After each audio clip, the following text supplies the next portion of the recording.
একটি বিচ্ছু নদী পার হতে চাইলো। সে একটি ব্যাঙকে বলল তাকে পিঠে করে নদী পার করিয়ে দিতে। ব্যাঙ বলল, তুমি তো আমাকে হুল ফুটিয়ে দিতে পারো।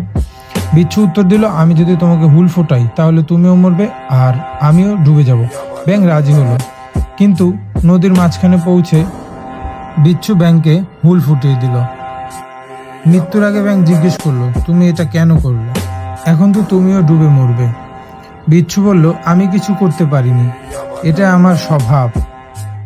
শিক্ষা: কিছু মানুষ বা প্রাণী তাদের স্বভাবের কারণে এমন কাজ করে যা নিজের ক্ষতি ডেকে আনে। তাই কারো চরিত্র ও স্বভাব বুঝে তাকে বিশ্বাস করা উচিত।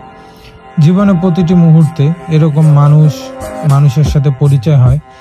মানুষ তাদেরকে বিশ্বাস করে, কিন্তু কোনো না কোনোভাবেই তারা একসময় তাদের চরিত্রে ফিরে যায়। এজন্য পরিশেষে একটা কথাই থাকবে, কাউকে বিশ্বাস করলে বুঝে শুনে করতে হবে। অবশ্যই বিশ্বাস করতে হবে। বিশ্বাস মানুষের জীবনে সব থেকে বড় দামি জিনিস। বিশ্বাস।